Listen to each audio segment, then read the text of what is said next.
Lift up a prayer request on Facebook because it's really hard to remember all that. So, you ready? No, I'm not. Can we just quickly review what? Global warming, school, our country, Donnie, what was the other one? Beyonce's twins. And people on Facebook. Bam! All right.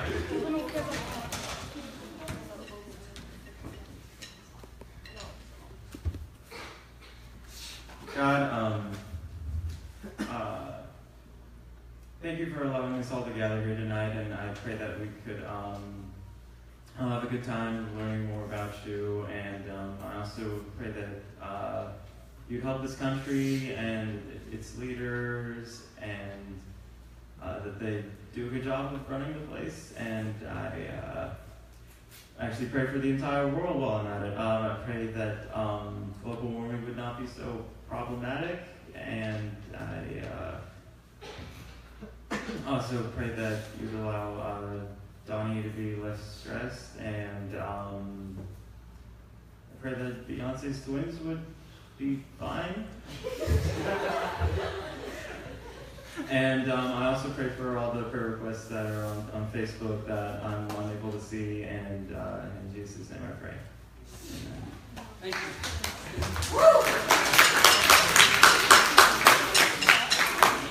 All right, we're going to go ahead and get started. We're going to be in Matthew chapter 22 tonight, so if you have your Bibles, go ahead and turn there. If I can get the slideshow pulled up in the back for me, I appreciate that, guys. Matthew chapter 22, verses 34 to 40. All right, Matthew 22, 34 to 40.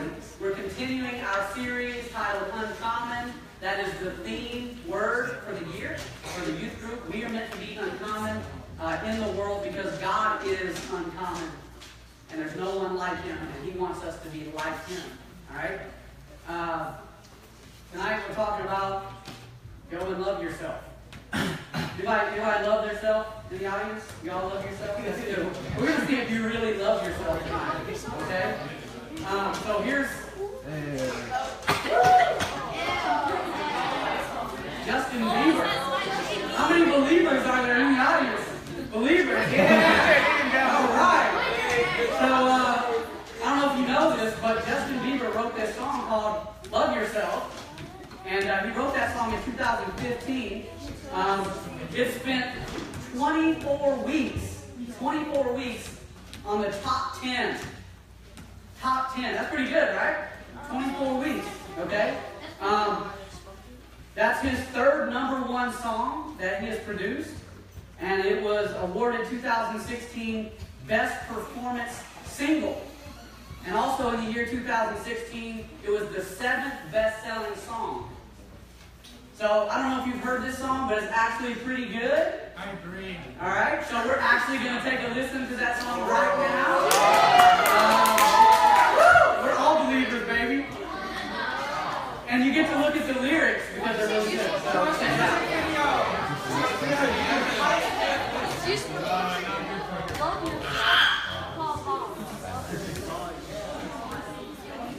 All the girls lost their minds. All the times that you ran and walked away, and all the calls you get in years. You think you broke my heart, I don't go for goodness. You think I'm crying on my own night, and I don't wanna cry this song, 'cause I didn't want anyone thinking I still care, I don't, but you still hit my phone up. Maybe I've been moving on, and I think you should be something I don't wanna hold back. Maybe you should know that my mama don't like you, she likes everyone, and I'm never lying to admit that I was wrong. And I've been so caught up in my job, didn't see what's going on. Now I know I'm better sleeping on my own, 'cause if you like the way you look that much, oh baby, you should go and love yourself. And if you think that I'm still holding on to something, you should go and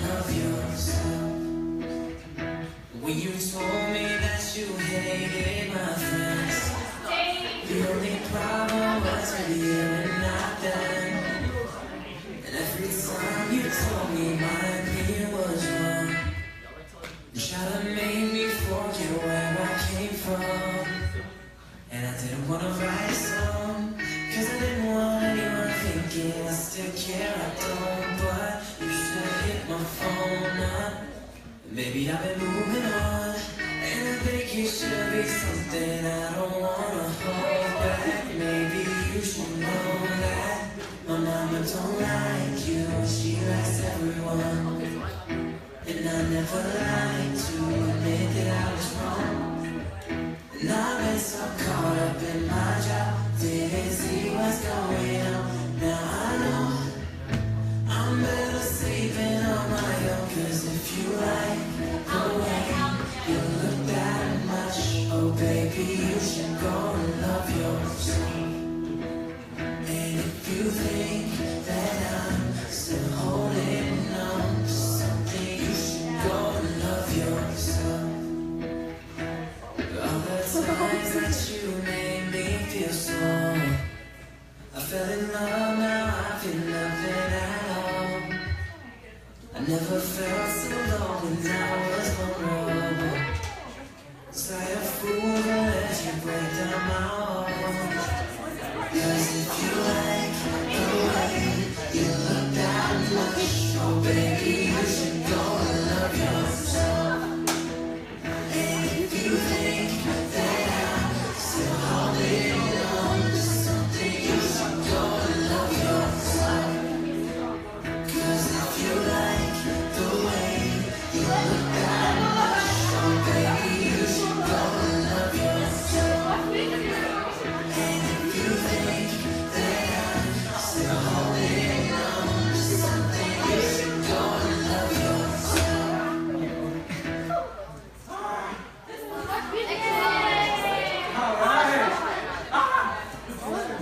Go and love yourself. So, obviously, when Justin Bieber wrote that song, he was giving a nice alternative to some other words that he could have said to someone who hurt him at some point. By the way, I listened to that song all day today in preparation for this message. But anyways, he was writing that, and he was saying, go and love yourself as an alternative to something much more uglier that I will say, obviously, up here. So here's the question, though, all right? Here's the question. So the song is titled, Love Yourself, right? What does it mean to love yourself? What does that mean?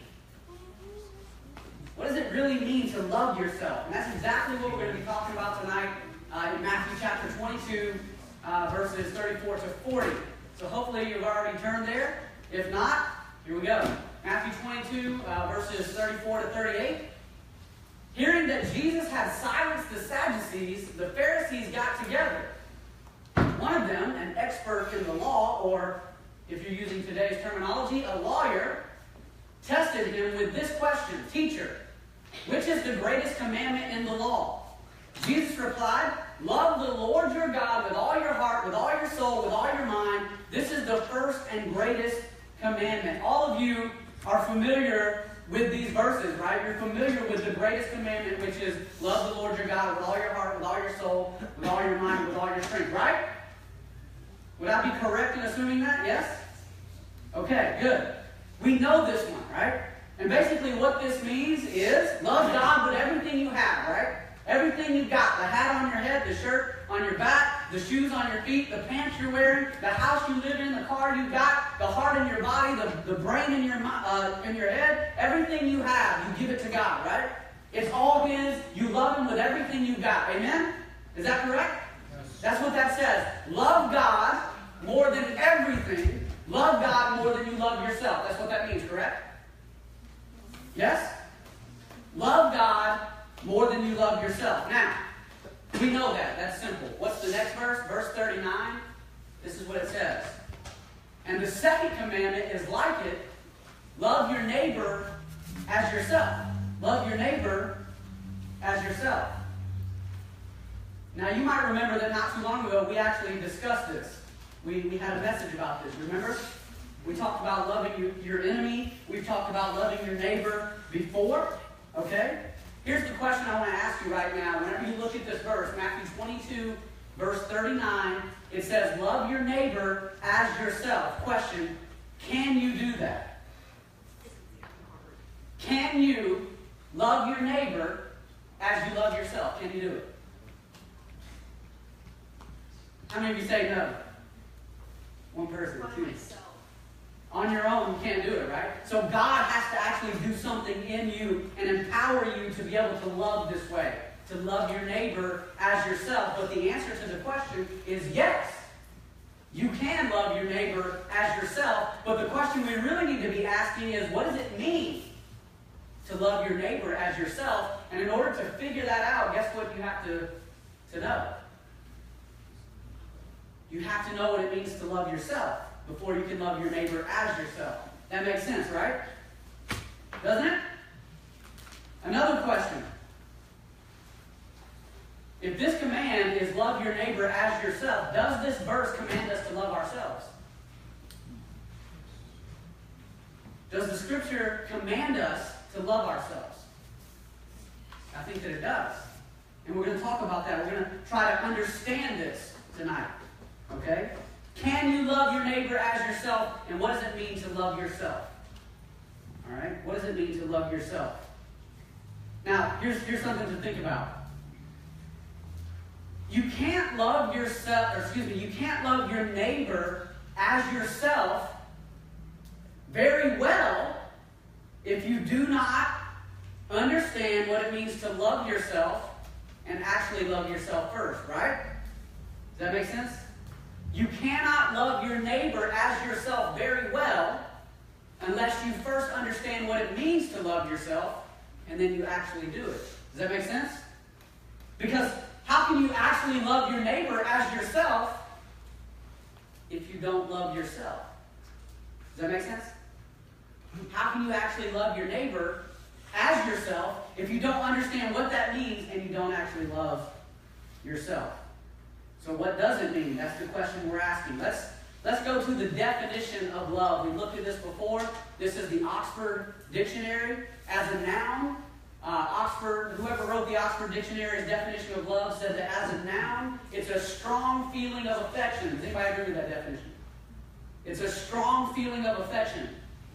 And there's an example. Babies fill parents with intense feelings of love. Okay? That's the Oxford Dictionary. Another one is a strong feeling of affection and sexual attraction for someone. Does anybody agree that that is the definition of love? And it gives an example. They were both in love with her. Oh, no.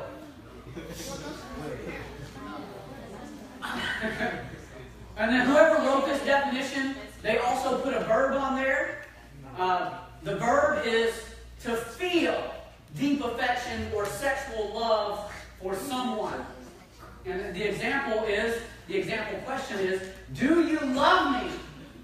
Do you love me? And you've probably heard that whole thing, how guys try to trick girls and they say, if you love me, if you really love me, then you'll sleep with me. You've heard that one before, right? I mean, not directly, but you've heard me. How many of you have heard that example before? Thank you. You guys are lying. You know it's in the lie. You heard me just, so you've heard it too, okay? Okay, so this is the Oxford, by the way, is a pretty well-respected dictionary. I don't know if you know that, but this is the definition they give of what love is. It's basically a feeling of attraction or affection towards someone in a general way or in a sexual way. Is that what love really is?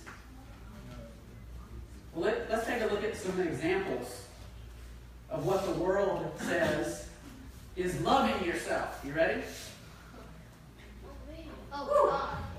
I mean, how many people have seen these pictures before? The miracle of makeup. Okay, so the world says that this is loving yourself, ladies. If you don't like the way you look, you can just dress yourself up, make yourself look all pretty, even if you're not really pretty. Actually, you are, though, just so you know. God believes that you're pretty. God believes that you're beautiful because He says that you are fearfully and wonderfully made, ladies. I don't know if you know that, but you should.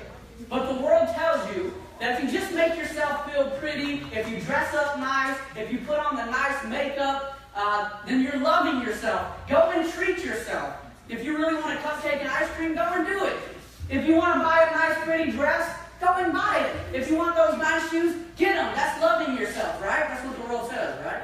Isn't it? It says that love is a strong affection or a feeling, correct? And so if you really feel that you need that cupcake and that ice cream and that pizza and that dress and those shoes and that makeup, if you really feel that and you have that affection for yourself, then you should just do it. Why? Because it makes you happy. It makes you happy. Is that what real love is? We'll come back to it. Here's another example. Woo! Woo! You ever seen those guys?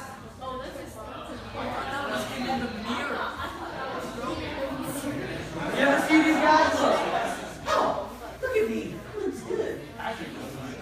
This is my mirror. I look good, guys. Look at my tie. Look at my top. Look at my hair. Look at my hair. Look at my jeans and my suit. Look at how good I look. I look amazing. And so the world tells us if you're a guy and you love yourself, man, you should really look nice.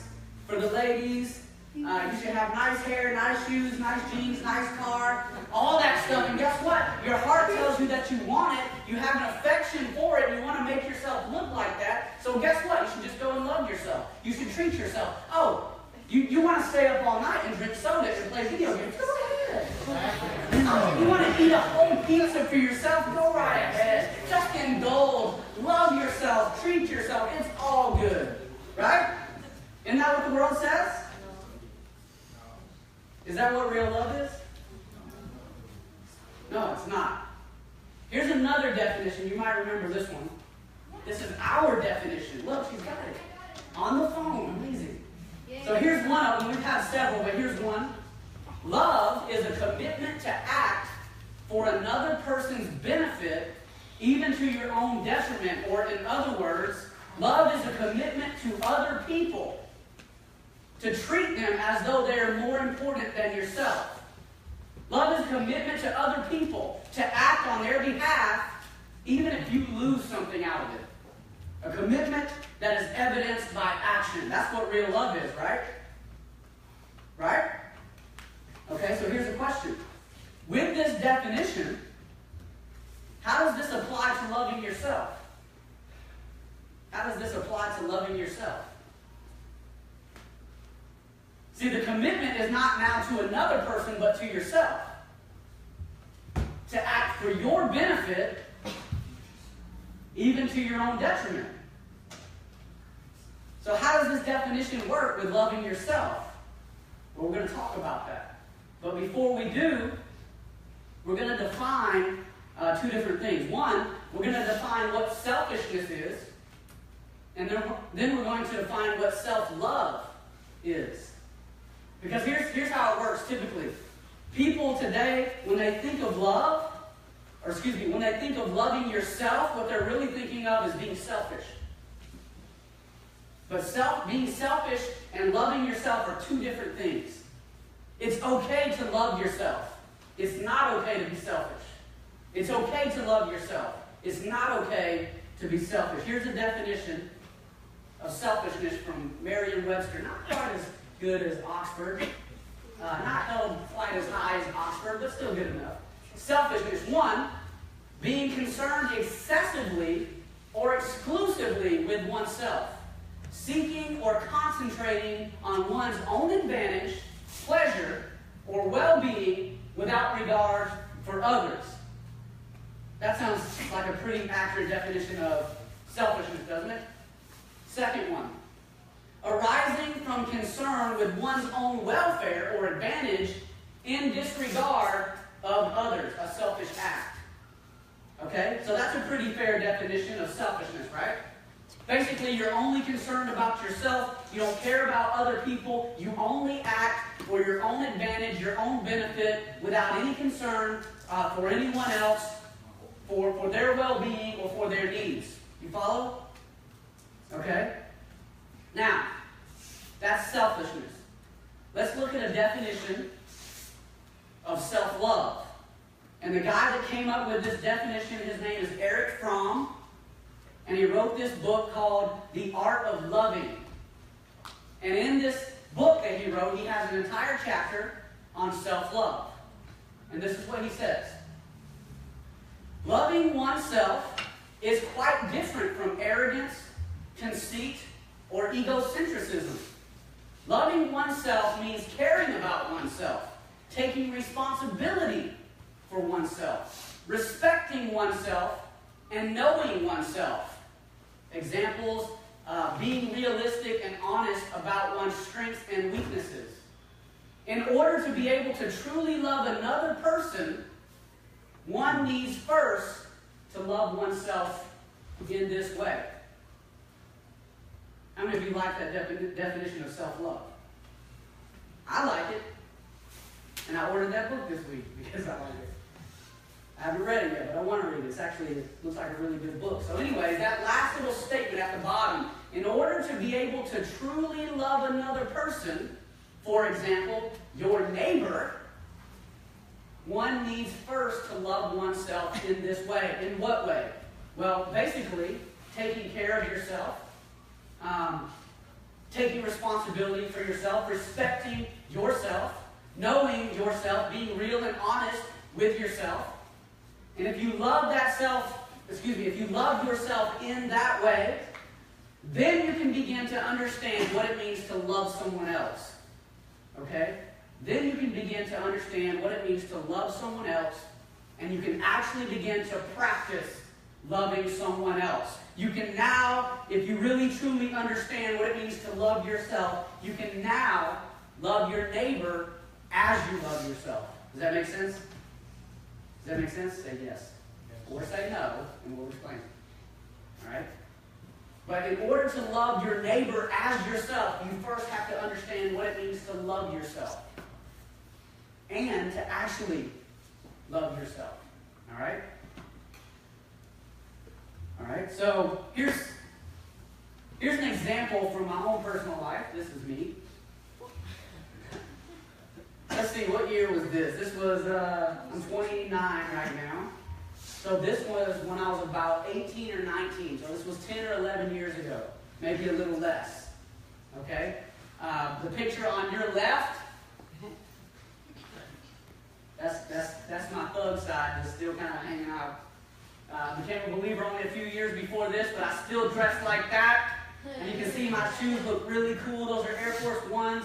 Man, back then they had all the colors. And if you look at them real closely, you can even see that they had 3M on them. And they actually produced a reflection whenever light would hit them the right way. And you can see that my shirt, it actually matches perfectly. Okay? To the point that if you can see the multicolored stripes in the back, you see that? You see the multicolored stripes? On my shoes, down here where the little stitching is around your sole, guess what color they were? They were the same colors as those: blue, yellow, orange, red, and maybe another color. They matched perfect. All right? And so what happened to me when I was about 18 or 19 was that I really got into Air Force Ones. And I really loved them, and I wanted all my clothes to match, my shirt and my pants and my shorts, whatever I was wearing, my socks, everything to match. If I had a hat on, it had to match everything. And so when I was that age, guess what I did? I got a credit card, and I started buying shoes on my credit card, Air Force Ones, baby, and matching clothes, matching shirt, matching shorts, matching jeans, matching hat, whatever, right? Was that good for me? Was that loving myself? Well, I thought it was at the time, but now when I look back, I understand that was actually selfishness. And that was not helping me, it was hurting me. It wasn't helping me, it was hurting me. I was not learning any good lessons from that until it broke me, and then God taught me some important lessons, but He had to bring me through it first. The picture on your right, same thing. I used to wear suits to church every Sunday. You can tell I look pretty nice, right? Yeah? Yeah? Matching tie, matching shirt, matching hanky in the pocket.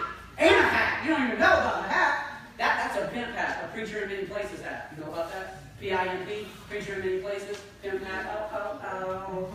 You didn't know Christians were supposed to be pimps? Preachers in many places, you didn't know that? P-I-M-Ps? Anybody? Just kidding. But look, you can see my entire outfit matched. You can't see the shoes, but they matched. They were brown and cream colored. Just like my suit and my hat and my shirt. That's selfishness. Why? Because I was projecting an image to the world. I wanted to look good to the world. I wanted people to think I look good. But whenever I project that image to the world, they can't see what's going on inside of me. I'm putting on a mask and putting on a show for people. And so that's not self-love, that's selfishness. It doesn't help you, and it doesn't help me. But that's what selfishness looks like. All right? And not only was that going on, not only was it the clothes and the shoes, but man, the way I ate, I was eating chicken wings like every night. Ice cream, pizza every day. Olive Garden, wherever. You know, just eating all that. Was that good for me? Now, whenever I was doing it, guess what? It felt good. It tasted good. It looked good. But was it really good for me? No. Because when I got married and I was still eating like that, guess how much weight I gained? 20 pounds in the first year. And I was really skinny before that. But it wasn't good for me. It was selfishness. It was not self-love. It was not helping me. It was hurting me. And so really, if you're doing something like this, you're not loving yourself. You're being selfish. And selfishness is, guess what? It's not self-love. It's self-hate. It's self-hate. Whenever you're being selfish, you're not loving yourself. You're hating yourself. Is it good to hate yourself? No, it is not. And so that was not good for me. It did not help me. It hurt me. What about you? Take a second to think. What areas in your life are you being selfish in? What areas in your life are you actually not loving yourself, but you're hating yourself? What things are you doing in your life that are hurting you? Not helping you, but hurting you. That you are doing because you just like it. Because you just want to do it. And you feel like, I enjoy this. It makes me happy. So I'm just going to do it because it makes me happy. I want to treat myself. Think about those things. Where are you being selfish? Are you loving yourself or are you hating yourself? Do you stay up too late playing video games? Do you stay up too late doing other things? Do you eat unhealthy? Do you eat all these snacks that taste really good but are really bad for you? Do you do that on a consistent basis, on a daily basis? Is that helping you or is that hurting you? That's not self-love. It's selfishness and it's hating yourself. What do you think the Bible says about that? Do you think the Bible encourages us to love ourselves? Check out Genesis, chapter 1, verses 26 and 27. Then God said, "Let us make mankind in our image, in our likeness." Question, if we are made in the image of God, in the likeness of God, does that mean that we are valuable? Does that mean that God values us? Because if you create a masterpiece of artwork, are you going to value it? You going to value it? Let's say you have the ability to go into the Sistine Chapel and see all of Michelangelo's works in that chapel, and you have the ability to say, come back to this church building, and you have the ability to reproduce his art on the walls. If you are able to do that, and you reproduce that artwork on the walls, is it going to be valuable to you? And so whenever you create a masterpiece of art, it's incredibly valuable to you, right? And so whenever God makes man in his own image, his masterpiece, is it valuable to him? Are we valuable to God? Yes, we are.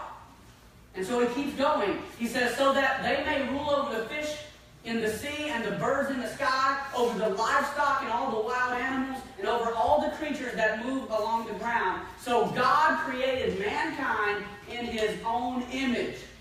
In the image of God, he created them, male and female. He created them. So look, in this room right now, there are males, there are females, there are boys, there are girls, there are men, there are women.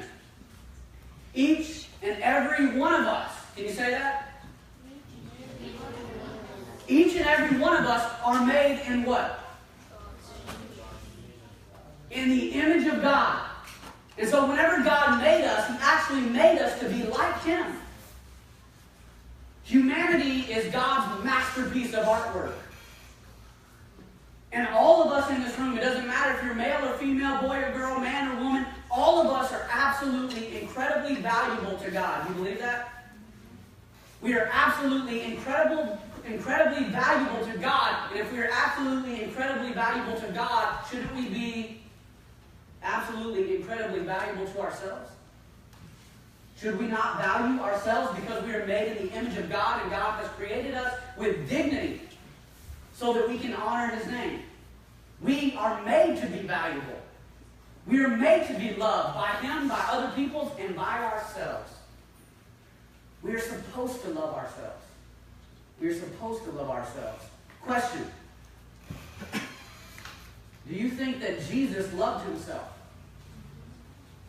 Do you think that Jesus loved Himself? Because remember, when we look at that message called the gospel, we see that Jesus, He came down to earth. God became man. He lived a perfect, sinless life. He went to the cross willingly. He took the sin of the world upon Himself. And He died to pay for our sins, to pay for the sin of sinners. And 3 days later, He rose from the dead, and the Bible says, if we trust in Him, we will be saved. Isn't that right?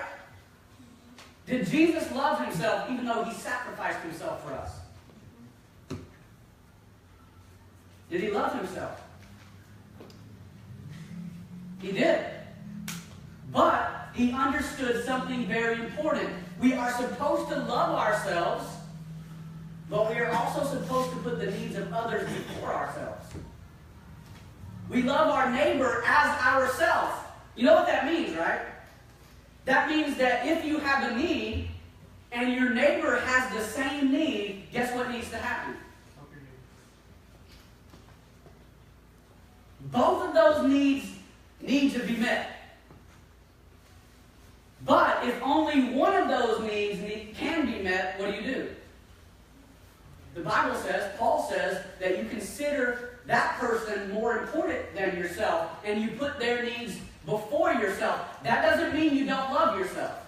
You do love yourself. But you love yourself enough to understand that this person has the exact same need as you do. This person has the exact same need as you do, and therefore, if you love yourself, you understand your need and you understand their need, you're going to meet their need first.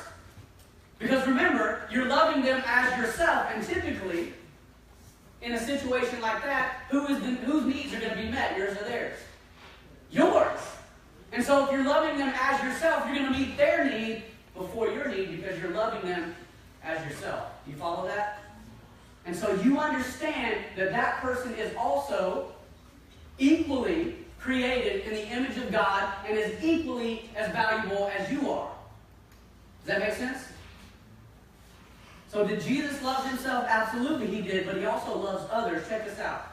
This is kind of a long passage. Mark 6:31-37 says, then because so many people were coming and going that they did not even have a chance to eat, He said to them, by the way, this is Jesus speaking to His disciples. He's with His disciples, and all these people are coming to them.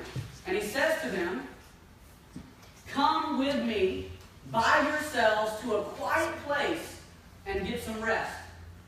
So they went away by themselves in a boat to a solitary place. Does that sound like Jesus knew how to love Himself? Does that sound like Jesus knew how to take care of His own needs? He understood when He needed rest. He understood when His disciples needed food, and He understood when they needed rest as well. And so He tells them, hey, we're going to go to a quiet place, we're going to eat, we're going to get some rest. We need to love ourselves. Okay? And then it says, but many who saw them leaving recognized them and ran on foot from all the towns and got there ahead of them. When Jesus landed and saw a large crowd, He had compassion on them. He loved them because they were like sheep without a shepherd. So He began teaching them many things. By this time it was late in the day, so His disciples came to Him. This is a remote place, they said, and it's already very late. Send the people away so that they can go to the surrounding countryside and villages and buy themselves something to eat. But He answered, you give them something to eat. So notice what Jesus is doing in this passage. He is telling His disciples, look guys, we need to love ourselves. We've been serving people all day long. We need to take a rest. So we're going to go to a quiet place. We're going to take a rest. We're going to eat. And then all these people started finding where they were at. So what did they have to do? They had to serve them. They met their needs. They treated them as though they were their own selves. They fed them. By the way, this leads into the feeding of the 5,000. That's what happens directly after this. And so Jesus understood that he and his disciples, they needed to love themselves, but they also had to love these people as themselves. And so these people were hungry too. These people needed food too. And so what did they do? They served them. They gave them food. Jesus performed a miracle and changed a small amount of food into a very large amount of food and fed 5,000 people with it and put those 5,000 people before themselves. They were loving themselves, but they were also loving their neighbors as themselves. Do you follow that? You follow? All right, now take a look at verse 40, Matthew 22, verse 40. Jesus said, all the law and prophets hang on these two commandments. What are those two commandments? Love the Lord your God with all your heart, with all your soul, with all your mind, and with all your strength. And the second one is like it, love your neighbor as yourself. The entire scriptures hang on these two commandments. All the law, all the prophets. They are founded on these two commandments of loving God more than yourself and loving your neighbor as yourself. Love God more than yourself, love your neighbor as yourself. That's where the entire scriptures hang, right on those two commands. If you're really going to live out the scriptures, this is how you're going to do it. You're going to love God more than yourself, and you're going to love your neighbor as yourself. You follow that? You follow? Yes. And so we actually need to understand what it means to love ourselves. We need to practice loving ourselves. And so I don't know what needs you have tonight, but you know your needs. Do you have a negative self-image of yourself? Do you have suicidal thoughts? Do you eat improperly? Do you eat unhealthy? Do you stay up too late playing video games or doing other stuff and not get the proper amount of rest that you need? Do you eat the way you need to, like on a schedule? Do you eat enough? Do you eat too much? Are you taking care of yourself? Now, if you have a negative self-image, if you have suicidal thoughts or things like that, then you should see a counselor. You should see a counselor. Because that's loving yourself. Because what if your friend was in that situation and they told you that they were thinking about committing suicide? What would you tell them? You would say, oh, you need to go see a counselor. You need to tell somebody. You need to take care of yourself. That's what you would say. And so you should give yourself the same advice.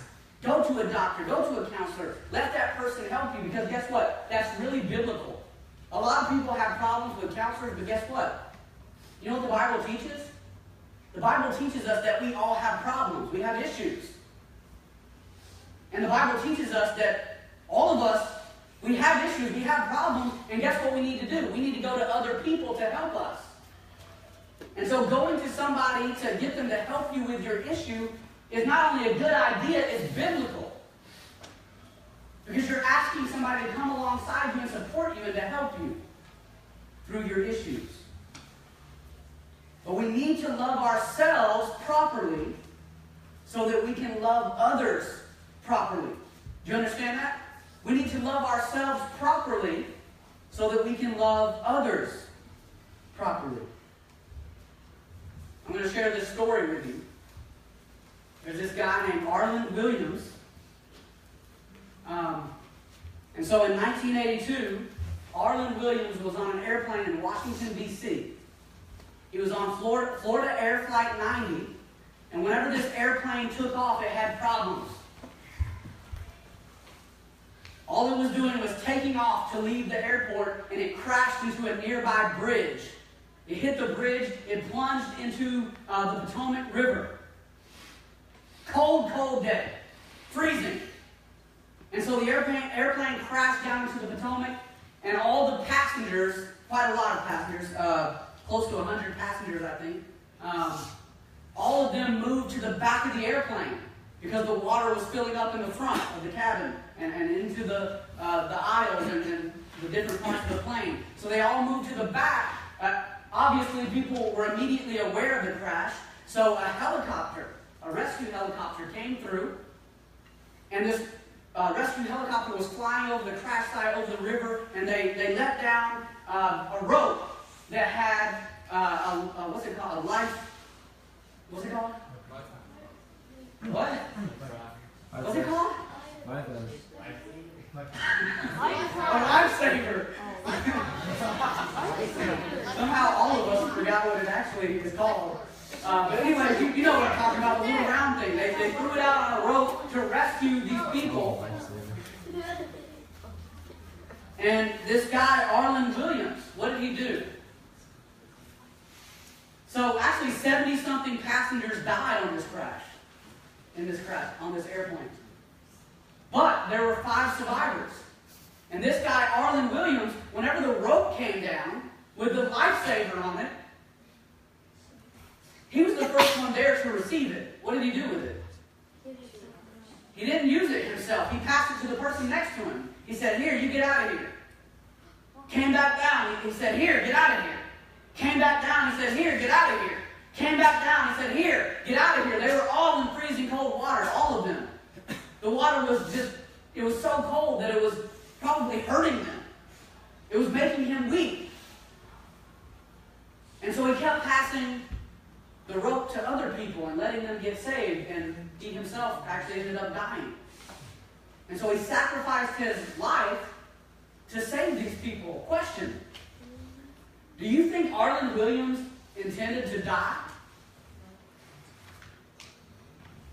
I don't think he intended to die. I just think that he understood something really important. He understood his own needs. He knew that he needed to get out of that water. He knew that he needed to get out of the water. He needed to get on the airplane in order to survive. I don't think he wanted to die. I just think that he understood that all the people around him were just as valuable as he was. And so rather than treating himself as more important than them, he actually treated them as more important than himself. Why? Because he was loving them as he loves himself. He understood his own need, but he understood that the people around him had the exact same needs. And so he chose to meet those needs before he met his own. Did he love himself? Yes. Yes. But that day he was loving his neighbor as himself. He was loving them just the way that he loved himself. He understood his own needs and that others had the exact same needs. And so therefore he loved them as he loves himself, and he met their needs just as he would meet his own needs. That's what it means to love your neighbor as yourself. It means to truly understand that you have needs, to love yourself and to meet those needs, to take care of yourself, but to understand that the same people around you, to understand that the people around you have the exact same needs as you do. And if you love them the way you love yourself, you're going to meet their needs just like you would meet your needs. And so let me try to explain that a little bit more. So let's say, how many of you got a best friend? All right. So let's say you and your best friend, you guys go out to the mall, and you guys get hungry. All right? And so look, this is what it means to love your neighbor as yourself. You're walking down the mall, walking down the, whatever, corridor in the mall. You're walking by all the shops in the mall, and suddenly your stomach goes, and immediately when your stomach does this growl, what do you know? You know that you're hungry, right? You know that. You know that you're hungry. And so if you really love your neighbor as yourself, if you love your best friend as yourself, what's really going through your mind the moment you understand that you're hungry is you say, "Oh, I'm hungry. I bet my best friend is hungry too." "Hey, best friend, are you hungry?" "Yeah, I'm hungry." "Okay, best friend, well, let's go get something to eat, okay?" "Hey, best friend, you got monies?" "No, I ain't got no monies." "Oh, best friend, don't worry about it. I got you, dog. We're cool, we're homies, we go way back, I got you. Way back like 4 flats on a Cadillac, I got you." So you go to the eatery.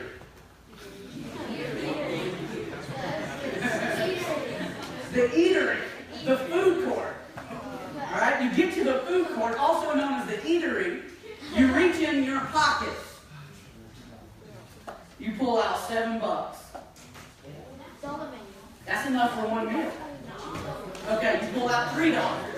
$4. That's enough for one meal. $4. You pull out $4. You know you're hungry. You know your friend's hungry. What do? What do? You got $4. Your options are limited. Pretty much every place in there, a meal is about $7. You would give it to your friend, right? Okay, so you say, okay, I want to love my friend, my best friend here, my neighbor, as I love myself. Okay, so I love myself a lot, and I'm pretty hungry right now, but I bet he's pretty hungry too. So here, buddy, check it out. I'm going to get your meal. You go ahead and eat that because I love you the way that I love myself. I know you're hungry. I know I'm hungry. I want to meet your hunger need. Bam! So you give them the meal. Now, your best friend over here is like, dang, son, man, I really love my friend. I'm hungry. I know he's hungry.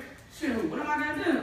He bought this meal for me. I love him as I love myself. So here, check it out, homie. Here's your meal back.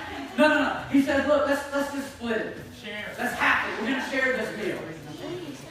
And so you both love each other as you love yourself, and you meet your hunger need because you love the other person in the same way that you love yourself.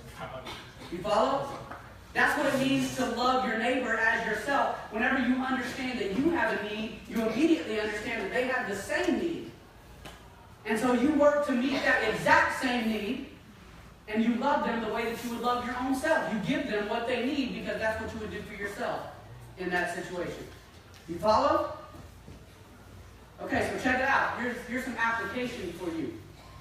Questions to ask. What are your needs right now? What are your needs right now? Next question. Do you know someone who has the same needs as you do?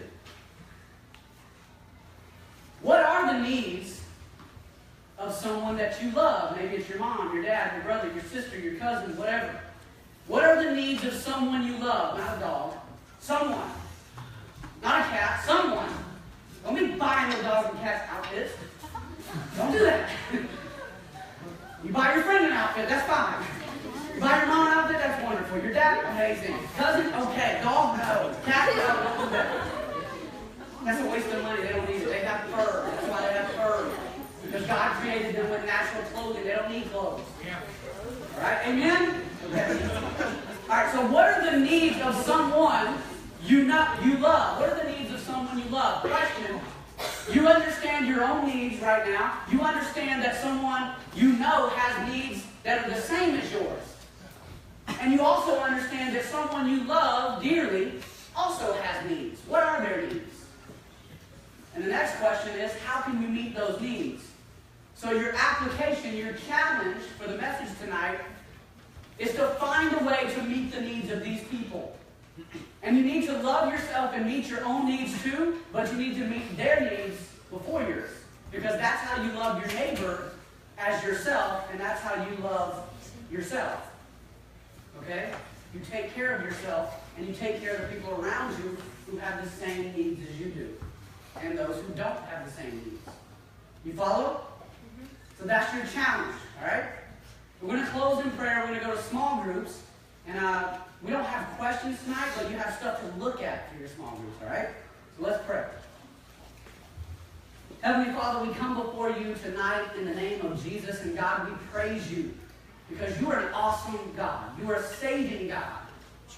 You are a loving God. And you are the God who has made humanity in your own image. And so humanity is valuable to you. And we thank you that you love us and you value us. And God, we ask that you would really help us to understand what it means to truly love ourselves so that we can love others as we love ourselves. We ask that your Holy Spirit would empower us to love people that way, because that's exactly the way that Jesus has loved us and shown us his love for us by giving his life for us, because that's what we needed. God, we pray that you would bless our small groups tonight, that you would grant all the small group leaders wisdom to lead their groups, and that you would speak through your word to everybody tonight in these small groups. We love you. We thank you for first loving us. Please help us to love others as we love ourselves and to love you more than we love ourselves. We ask all this In the name of Jesus. Amen. All right, guys, so here's what you're going to be doing in your small groups. You're just going to be looking at these passages and asking the question, how do these passages help you to love yourself? All right, go.